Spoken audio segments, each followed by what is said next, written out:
C'était au tour de Trois-Rivières mardi de recevoir la mobilisation des paramédics du Québec. Ils ont d'abord commencé par visiter les bureaux de Jean Boulet. Lui, il avait dit que la négociation s'accélérait la dernière fois qu'on est venu le voir. Il nous reste 2 dates de négociation seulement. Les paramédics sont à bout. On est épuisés physiquement, on est épuisés psychologiquement. Aujourd'hui, le gouvernement touche à notre fonds de pension, il touche à notre salaire. Ils ont commencé les négociations avec moins 10 %. On est déjà les moins bien payés du secteur du 9 heures. Nos conventions collectives sont échues depuis le 1er avril 2023.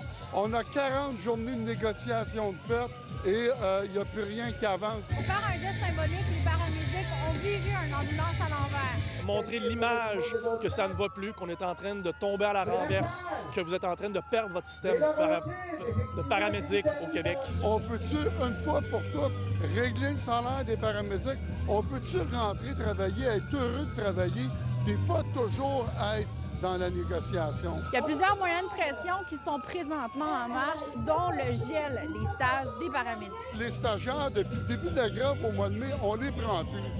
Qu'on arrête de nous peser dessus pour dire que les étudiants ne finiront pas leur cours, là. Écoutez, ça fait 2 ans et demi que les conventions sont touchées.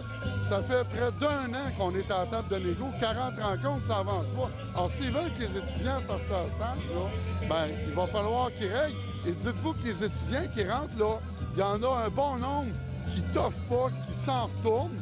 Puis il va y avoir de moins en moins de gens dans la profession, c'est pas attirant.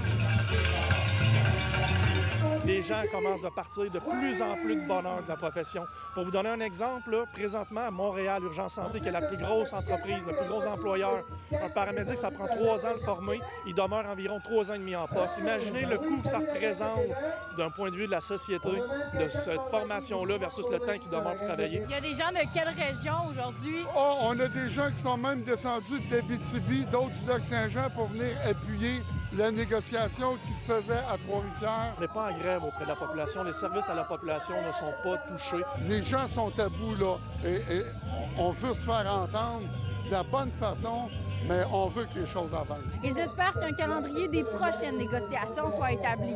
À Trois-Rivières, Frédéric Bacon pour Nouveau Info.